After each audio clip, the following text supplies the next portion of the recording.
Everyone loves to listen to a good book, and there are so many wonderful ones to choose, so we decided to bring you this podcast of Stories Come to Life. Each episode features a story from either classic or modern literature, especially chosen to be interesting and exciting to hear. So sit back, relax, and listen to this story come to life. Welcome to Stories Come to Life. I am your host, Kathryn Lopez Luker.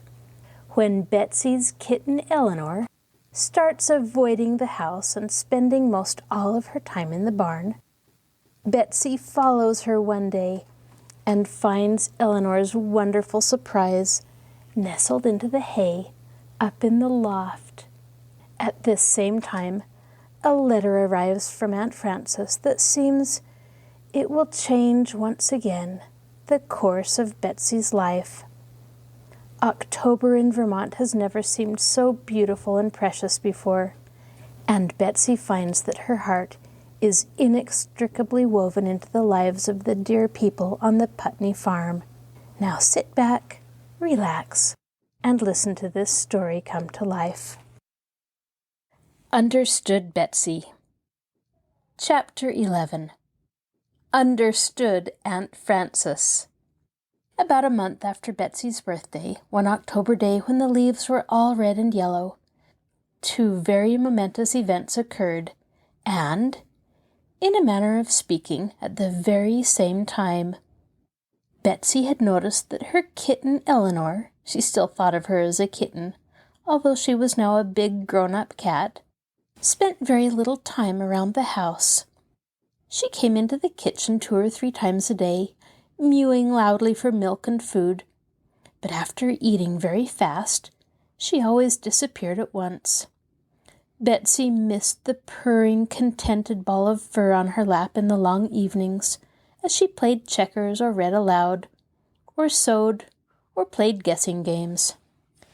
She felt rather hurt, too, that Eleanor paid her so little attention, and several times she tried hard to make her stay, trailing in front of her a spool tied to a string, or rolling a worsted ball across the floor. But Eleanor seemed to have lost all her taste for the things she had liked so much. Invariably, the moment the door was opened, she darted out and vanished. One afternoon, Betsy ran after her, determined to catch her and bring her back. When the cat found she was being followed, she bounded along in great leaps, constantly escaping from Betsy's outstretched hand. They came thus to the horse barn, into the open door of which Eleanor whisked like a gray little shadow, Betsy close behind. The cat flashed up the steep ladder-like stairs that led to the hayloft. Betsy scrambled rapidly up, too. It was dark up there compared to the gorgeous-colored October day outside, and for a moment she could not see Eleanor. Then she made her out, a dim little shape, picking her way over the hay. And she heard her talking. Yes, it was real talk. Quite different from the loud, imperious meow with which Eleanor asked for milk. This was the softest, prettiest kind of conversation, all little murmurs and chirps and sing-songs.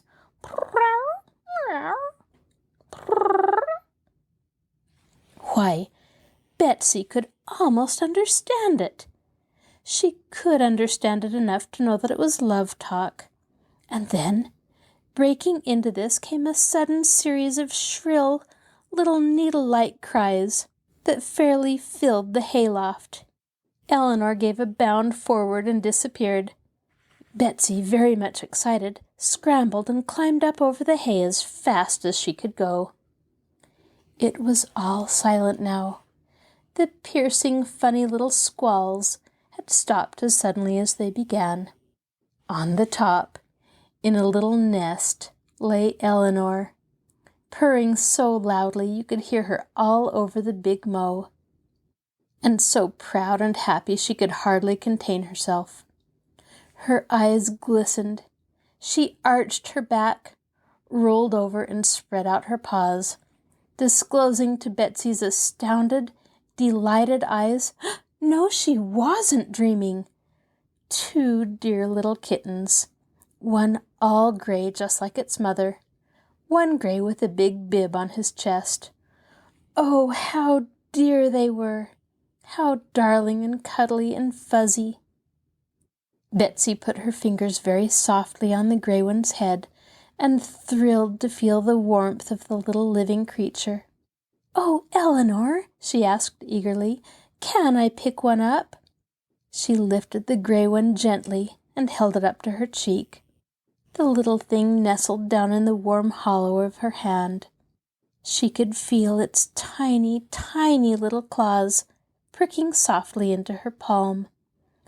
"Oh, you sweetness! You little, little baby thing," she said over and over in a whisper. Eleanor did not stop purring, and she looked up with friendly, trusting eyes as her little mistress made the acquaintance of her children.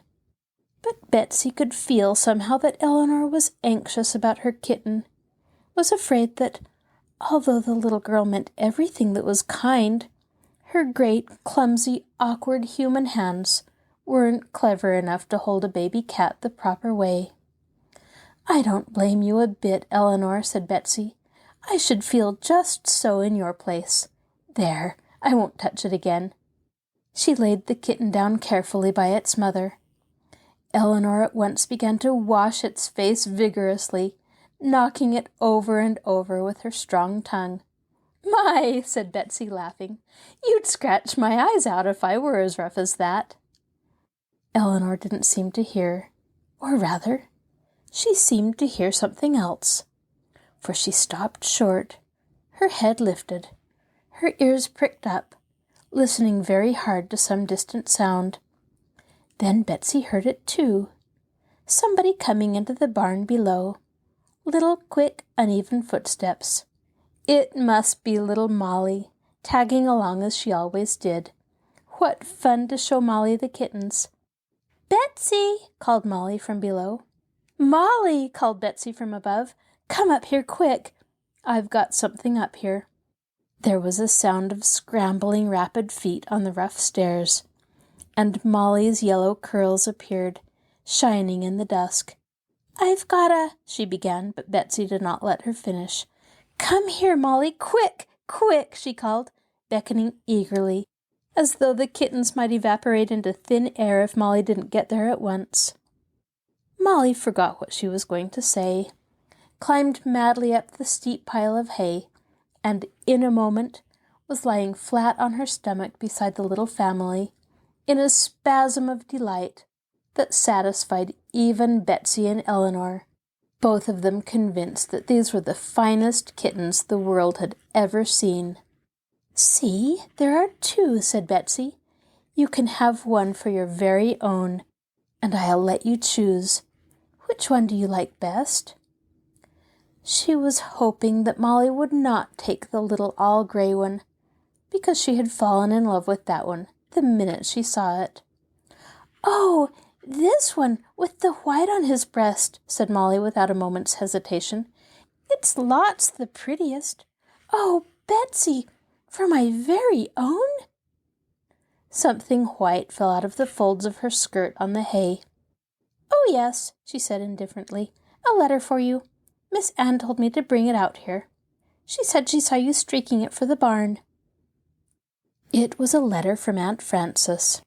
Betsy opened it, one eye on Molly to see that she did not hug her new darling too tightly, and began to read it in the ray of dusty sunlight slanting through a crack in the side of the barn.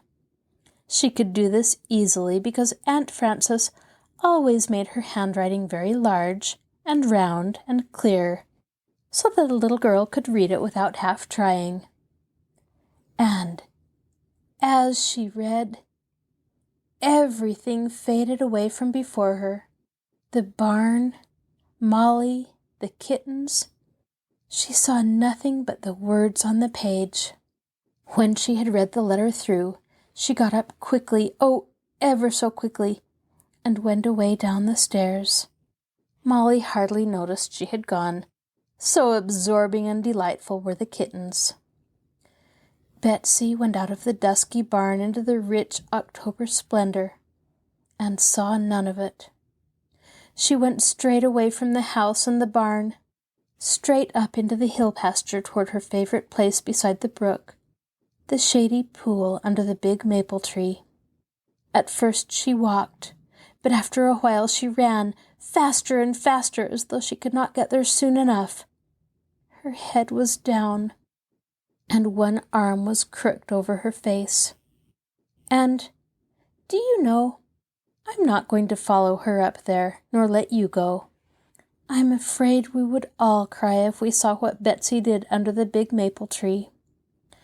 The reason she ran away so fast was so that she could be all by herself for a very hard hour and fight it out alone.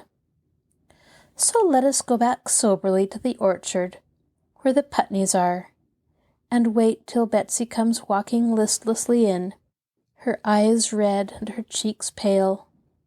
Cousin Anne was up in the top of a tree. A basket hung over her shoulder, half full of striped northern spies. Uncle Henry was on a ladder against another tree, filling a bag with the beautiful, shining yellow-green pound sweets. And Aunt Abigail was moving around, picking up the party-colored windfalls and putting them into barrels, ready to go to the cider mill. Something about the way Betsy walked, and as she drew closer, something about the expression of her face, and, oh, as she began to speak, something about the tone of her voice, stopped all this cheerful activity, as though a bomb had gone off in their midst. "I've had a letter from Aunt Frances," said Betsy. "She says she's coming to take me away, back to them, tomorrow." There was a big silence. Cousin Anne stood, perfectly motionless up in her tree, staring down through the leaves at Betsy. Uncle Henry was turned around on his ladder, one hand on an apple as though it had frozen there, staring down at Betsy. Aunt Abigail leaned with both fat hands on her barrel, staring hard at Betsy. Betsy was staring down at her shoes, biting her lips and winking her eyes. The yellow, hazy October sun sank slowly down toward the rim of Hemlock Mountain and sent long golden shafts of light through the branches of the trees upon this group of people, all so silent, so motionless. Betsy was the first to speak, and I'm proud of her for what she said. She said loyally, "Dear Aunt Frances, she was always so sweet to me. She always tried so hard to take care of me." For that was what Betsy had found up by the brook under the big red maple tree. She had found there a certainty that, whatever else she did, she must not hurt Aunt Frances's feelings. Dear, gentle, sweet Aunt Frances, whose feelings were so easily hurt, and who had given her so many years of such anxious care. Something up there had told her. Perhaps the quiet blue shadow of Windward Mountain creeping slowly over the pasture toward her. Perhaps the silent glory of the red and gold tree. Perhaps the singing murmur of the little brook. Perhaps all of them together had told her that now had come a time when she must do more than what Cousin Anne would do, when she must do what she herself knew was right, and that was to protect Aunt Frances from hurt.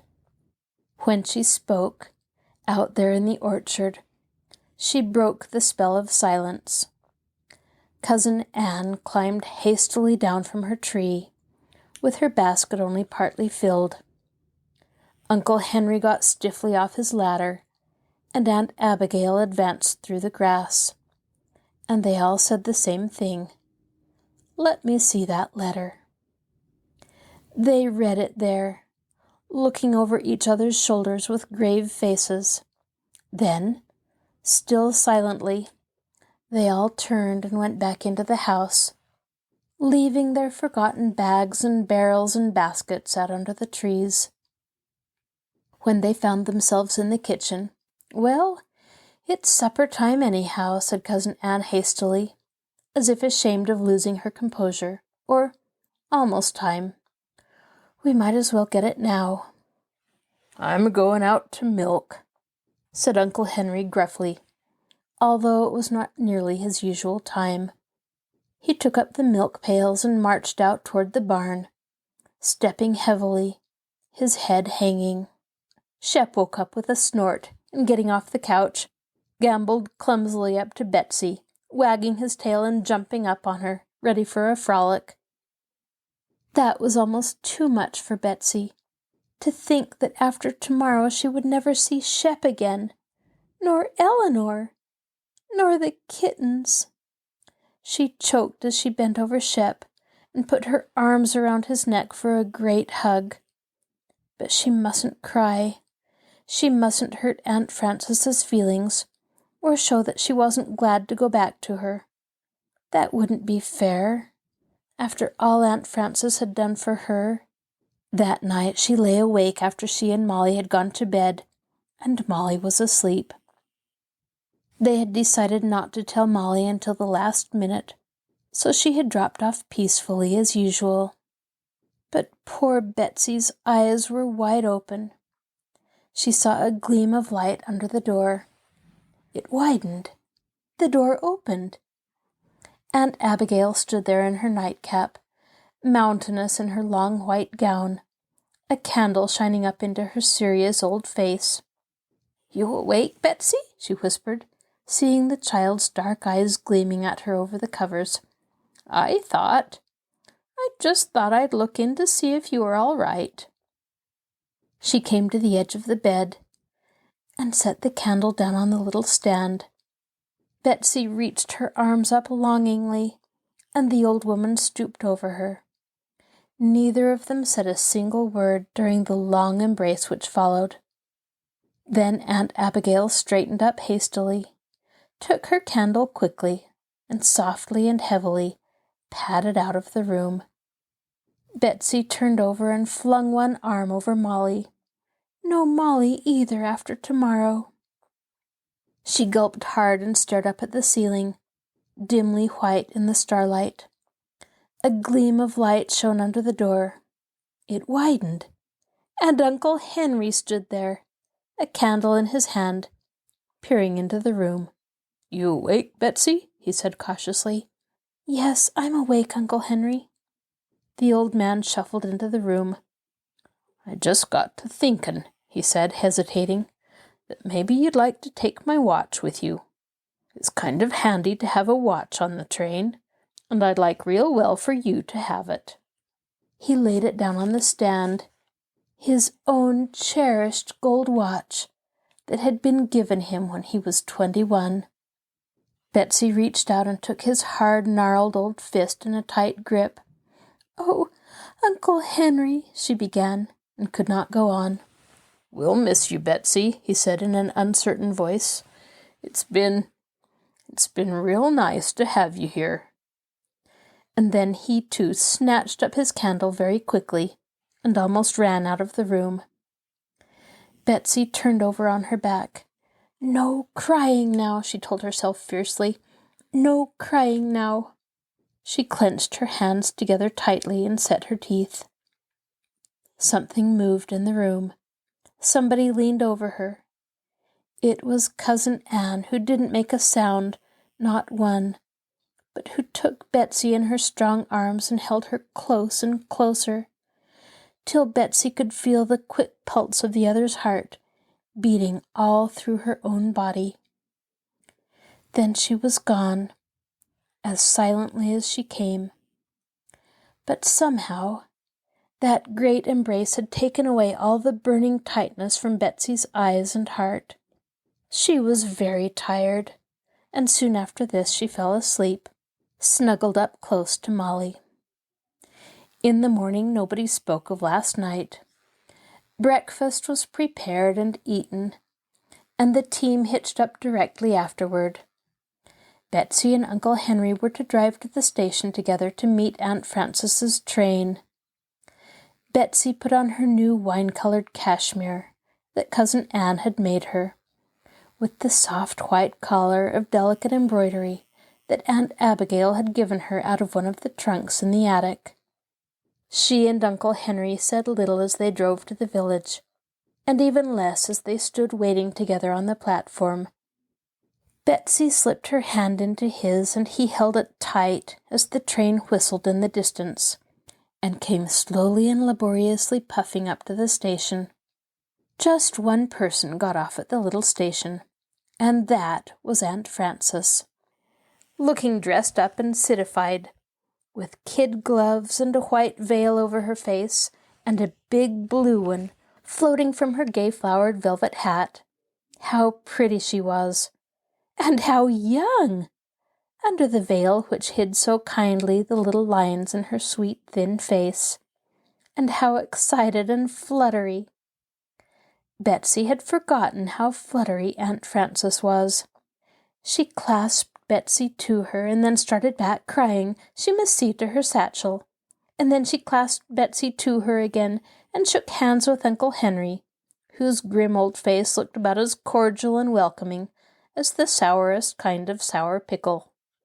And she fluttered back and said she must have left her umbrella on the train.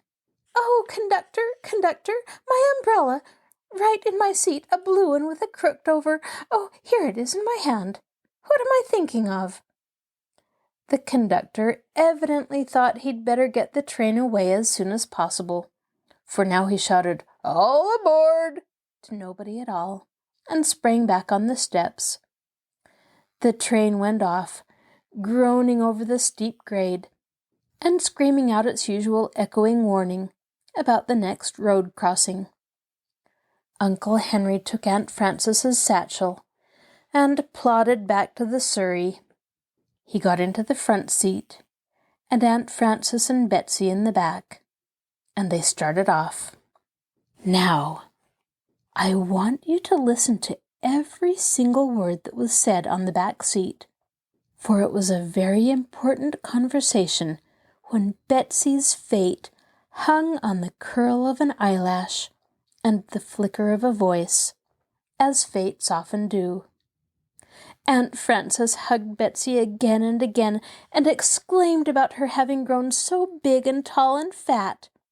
She didn't say brown, too, although you could see that she was thinking that as she looked through her veil at Betsy's tanned face, and down at the contrast between her own pretty white fingers and Betsy's leather-colored, muscular little hands. She exclaimed and kept on exclaiming. Betsy wondered if she really always had been as fluttery as this. Then, all of a sudden it came out, the great news, this reason for the extra flutteriness. Aunt Frances was going to be married. Yes, think of it. Betsy fell back open-mouthed with astonishment. Did Betsy think her Aunt Frances a silly old thing? "Oh, Aunt Frances, no," cried Betsy fervently. "You look just as young and pretty, lots younger than I remembered you." Aunt Frances flushed with pleasure and went on. "You'll love your old Aunt Frances just as much, won't you, when she's Mrs. Plimpton?" Betsy put her arms around her and gave her a great hug. "I'll always love you, Aunt Frances," she said. "You'll love Mr. Plimpton, too. He's so big and strong, and he just loves to take care of people. He says that's why he's marrying me." "Don't you wonder where we're going to live?" she asked, answering her own question quickly. We're not going to live anywhere. Isn't that a joke? Mr. Plimpton's business keeps him always moving around from one place to another. Never more than a month anywhere." "What will Aunt Harriet do?" asked Betsy wonderingly. "Why, she's ever and ever so much better," said Aunt Frances happily. "And her own sister, my Aunt Rachel, has come back from China, where she's been a missionary for ever so long, and the two old ladies are going to keep house together out in California, in the dearest bungalow, all roses and honeysuckle. But you're going to be with me. Won't it be jolly fun, darling, to go traveling all about everywhere? and see new places all the time? Now, these are the words Aunt Frances said, but something in her voice and her face suggested a faint possibility to Betsy that maybe Aunt Frances didn't really think it would be such awfully jolly fun as her words said. Her heart gave a big jump up, and she had to hold tight to the arm of the surrey before she could ask, in a quiet voice, "But, Aunt Frances, won't I be awfully in your way traveling around so?" Now, Aunt Frances had ears of her own, and though that was what Betsy's words said, what Aunt Frances heard was a suggestion that possibly Betsy wasn't as crazy to leave Putney Farm as she had supposed of course she would be. They both stopped talking for a moment, and peered at each other through the thicket of words that held them apart. I told you this was a very momentous conversation. One sure thing is that the people on the back seat saw the inside of the surrey as they traveled along, and nothing else. Red sumac and bronzed beech trees waved their flags at them in vain. They kept their eyes fixed on each other intently, each in an agony of fear lest she hurt the other's feelings. After a pause, Aunt Frances came to herself with a start and said affectionately, putting her arm around Betsy, "Why, you darling, what does Aunt Frances care about trouble, if her own dear baby girl is happy?" And Betsy said resolutely, "Oh, you know, Aunt Frances, I'd love to be with you." She ventured one more step through the thicket. "But honestly, Aunt Frances, won't it be a bother?" Aunt Frances ventured another step to meet her. "But dear little girls must be somewhere."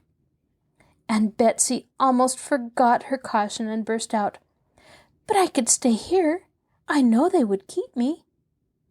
Even Aunt Frances's two veils could not hide the gleam of relief and hope that came into her pretty, thin, sweet face. She summoned all her courage and stepped out into the clearing in the middle of the thicket, asking right out boldly, "Why, do you like it here, Betsy? Would you like to stay?" And Betsy, she could never remember afterward if she had been careful enough not to shout too loudly and joyfully. Betsy cried out, "Oh, I love it here!"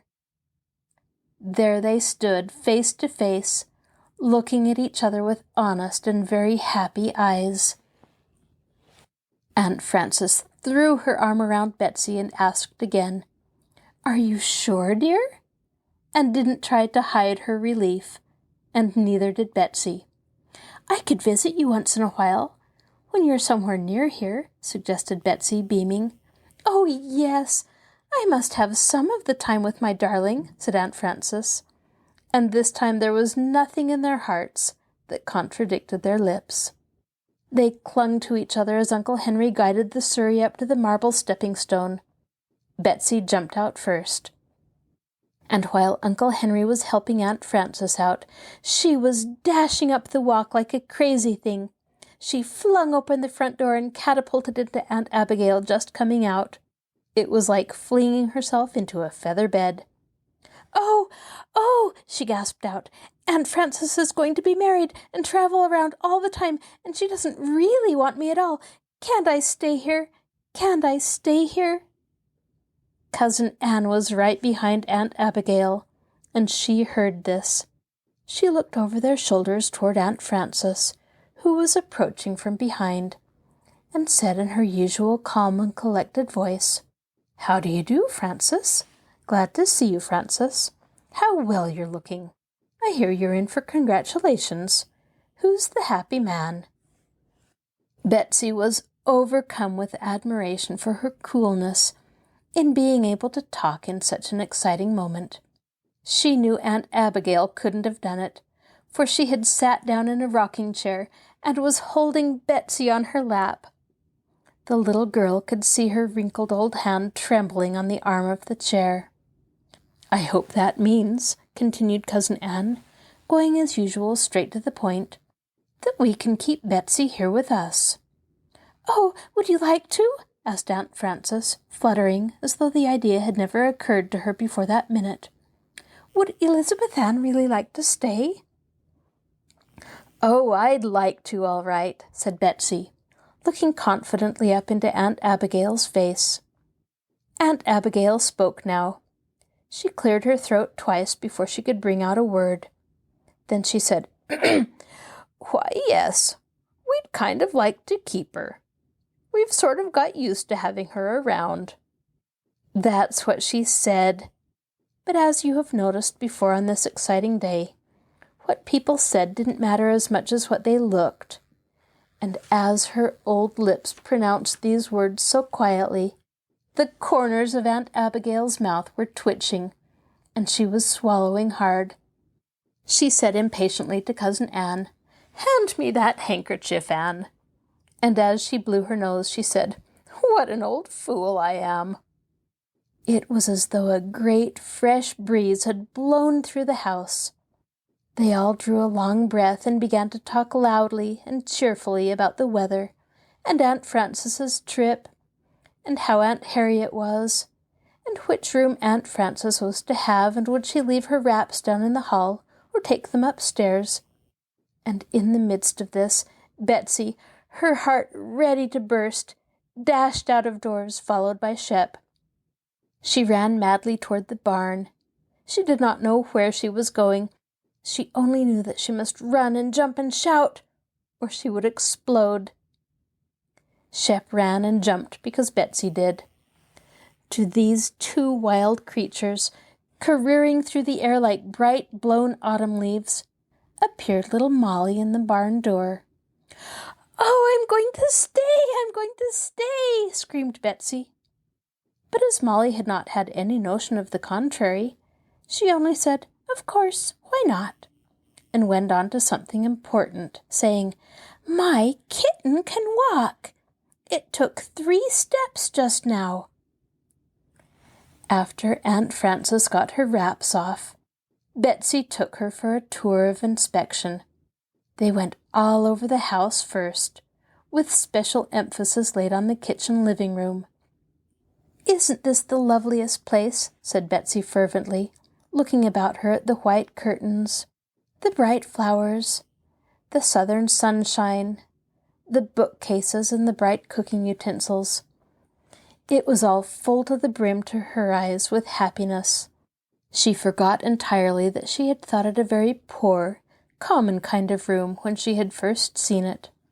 Nor did she notice that Aunt Frances showed no enthusiasm over it now. She stopped for a few moments to wash some potatoes and put them into the oven for dinner. Aunt Frances opened her eyes at this. "I always see to the potatoes and the apples, the cooking of them, I mean," explained Betsy proudly. "I've just learned to make apple pie and apple brown Betty." Then down into the stone-floored milk room, where Aunt Abigail was working over butter, and where Betsy, swelling with pride, showed Aunt Frances how deftly and smoothly she could manipulate the wooden paddle and make rolls of butter that weighed within an ounce or 2 of a pound. "Mercy, child! Think of your being able to do such things," said Aunt Frances, more and more astonished.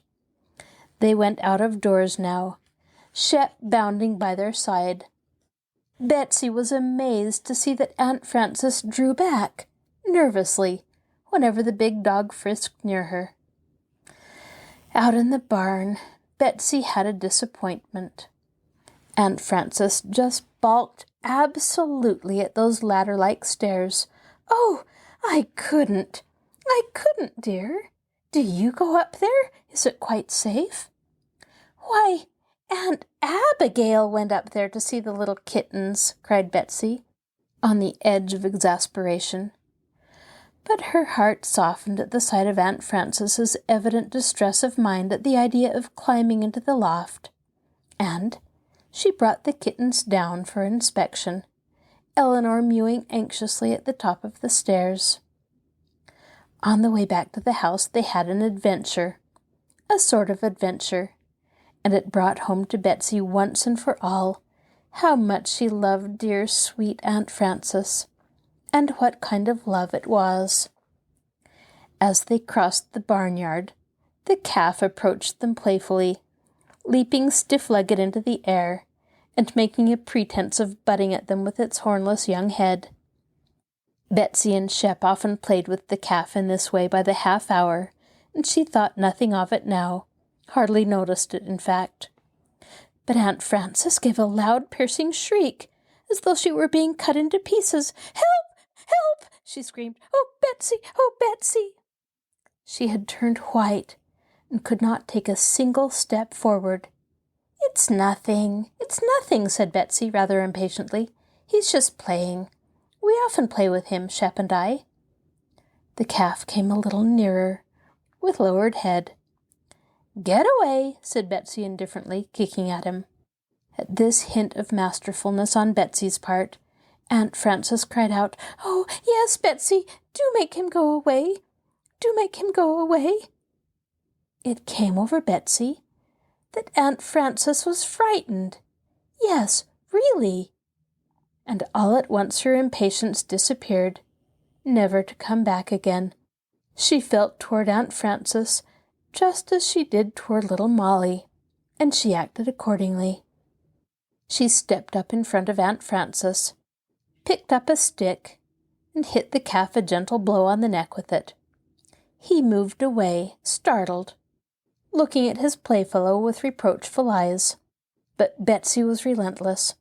Aunt Frances must not be frightened. "Here, Shep! Here, Shep!" she called loudly, and when the big dog came bounding to her, she pointed to the calf and said sternly, "Take him into the barn. Drive him into the barn, sir." Shep asked nothing better than this command, and charged forward, barking furiously and leaping into the air, as though he intended to eat the calf up alive. The two swept across the barnyard and into the lower regions of the barn. In a moment, Shep reappeared, his tongue hanging out, his tail wagging, his eyes glistening, very proud of himself, and mounted guard at the door. Aunt Frances hurried along through the gate of the barnyard. As it fell to behind her, she sank down on a rock, breathless, still pale and agitated.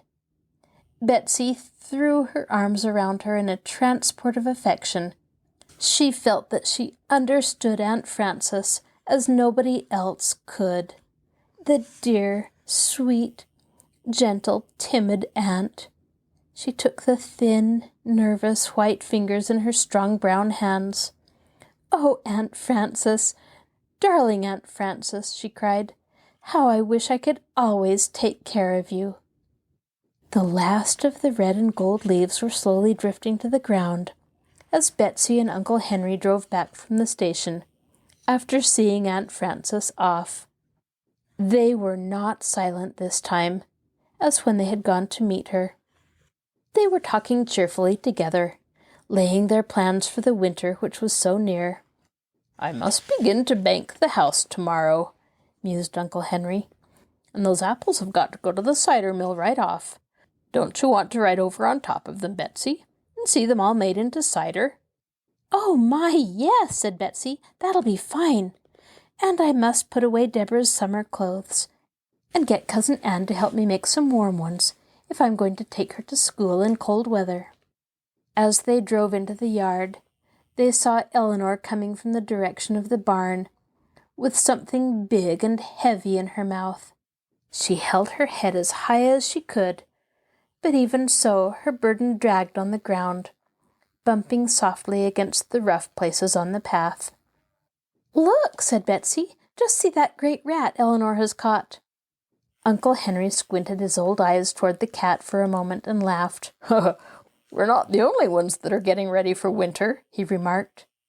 Betsy did not know what he meant, and climbed hastily over the wheel and ran to see. As she approached Eleanor, the cat laid her burden down with an air of relief, and looked trustfully into her little mistress's face. Why, it was one of the kittens! Eleanor was bringing it to the house. Oh, of course, they mustn't stay out there in that cold hayloft, now the cold weather was drawing near. Betsy picked up the little sprawling thing, trying with weak legs to get around over the rough ground. She carried it carefully toward the house, Eleanor walking sinuously by her side, and talking in little singing, purring meows to explain her ideas of kitten comfort. Betsy felt that she quite understood her. Yes, Eleanor, a nice little basket behind the stove, with a warm piece of an old blanket in it. Yes, I'll fix it for you. It'll be lovely to have the whole family there, and I'll bring the other one in for you. But evidently Eleanor did not understand little girl talk as well as Betsy understood cat talk. For a little later, as Betsy turned from the nest she was making in the corner behind the stove, Eleanor was missing, and when she ran out toward the barn she met her again, her head strained painfully back, dragging another fat, heavy kitten, who curled his pink feet up as high as he could, in a vain effort not to have them knock against the stones. "Now, Eleanor," said Betsy, a little put out, "you don't trust me enough. I was going to get it all right." "Well," said Aunt Abigail as they came into the kitchen, "now you must begin to teach them to drink." "Goodness," said Betsy, "don't they know how to drink already?" "You try them and see," said Aunt Abigail with a mysterious smile. So when Uncle Henry brought the pails full of fragrant, warm milk into the house, Betsy poured out some in a saucer and put the kittens up to it. She and Molly squatted down on their heels to watch, and before long they were laughing so that they were rolling on the kitchen floor. At first, the kittens looked every way but at the milk, seeming to see everything but what was under their noses. Then Graykin, that was Betsy's, absent-mindedly walked right through the saucer, emerging with very wet feet, and an aggrieved and astonished expression. Molly screamed with laughter to see him shake his pink toes and sit down seriously to lick them clean. Then White Bib, Molly's, put his head down to the saucer. "There, mine is smarter than yours," said Molly. But White Bib went on putting his head down, down, down, clear into the milk, nearly up to his eyes, although he looked frightened and miserable. Then he jerked it up quickly and sneezed and sneezed and sneezed. Such deliciously funny little baby sneezes. He pawed and pawed at his little pink nose with his little pink paw, until Eleanor took pity on him and came to wash it off. In the midst of this process, she saw the milk, and left off to lap it up eagerly, and in a jiffy she had drunk every drop, and was licking the saucer loudly with her raspy tongue. That was the end of the kitten's first lesson. In the evening, as they sat around the lamp, Eleanor came and got up into Betsy's lap, just like old times. Betsy was playing checkers with Uncle Henry, and interrupted the game to welcome the cat back. But Eleanor was uneasy, and kept stopping her toilette to prick up her ears and look restlessly toward the basket, where the kittens lay curled so closely together that they looked like one soft ball of gray fur. By and by Eleanor jumped down heavily and went back to the basket. She stayed there only a moment, standing over the kittens and licking them. Then she came back and got up in Betsy's lap again. "What ails that cat?" said Cousin Anne, noting this pacing and restlessness. "Maybe she wants Betsy to hold her kittens, too," suggested Aunt Abigail. "Oh, I'd love to," said Betsy, spreading out her knees to make her lap bigger. "But I want my own White Bib myself," said Molly, looking up from the beads she was stringing. "Well, maybe Eleanor would let you settle it that way," said Cousin Anne. The little girls ran over to the basket and brought back each her own kitten. Eleanor watched them anxiously, but as soon as they sat down she jumped up happily into Betsy's lap and curled down close to Graykin. This time she was completely satisfied, and her loud purring filled the room with a peaceable murmur. "There, now you're fixed for the winter," said Aunt Abigail. By and by, after Cousin Anne had popped some corn, old Shep got off the couch and came to stand by Betsy's knee to get an occasional handful. Eleanor opened one eye, recognized a friend, and shut it sleepily. But the kitten woke up in terrible alarm to see that hideous monster so near him, and prepared to sell his life dearly. He bristled up his ridiculous short tail, opened his absurd pink mouth in a soft baby and struck savagely at old Shep's good-natured face with a soft little paw. Betsy felt her heart overflow with amusement and pride in the intrepid little morsel. She burst into laughter, but she picked it up and held it lovingly close to her cheek. What fun it was going to be to see those kittens grow up. Old Shep padded softly back to the couch, his toenails clicking on the floor, hoisted himself heavily up, and went to sleep. The kitten subsided into a ball again. Eleanor stirred and stretched in her sleep, and laid her head in utter trust on her little mistress's hand. After that, Betsy moved the checkers only with her other hand. In the intervals of the game, while Uncle Henry was pondering over his moves, the little girl looked down at her pets and listened absently to the keen autumnal wind that swept around the old house, shaking the shutters and rattling the windows. A stick of wood in the stove burned in too, and fell together with a soft whispering sound. The lamp cast a steady radiance on Uncle Henry, bent seriously over the checkerboard, on Molly's blooming round cheeks and bright hair, on Aunt Abigail's rosy, cheerful, wrinkled old face, and on Cousin Anne's quiet, clear, dark eyes. That room was filled to the brim with something beautiful, and Betsy knew what it was. Its name was happiness. The end. This is your host, Kathryn Lopez Luker. Thank you for joining us for this episode of Stories Come to Life. Be sure to join us next time when we begin a new book. You can find a link to our podcast on the Marshall Public Library webpage, www.marshallpl.org.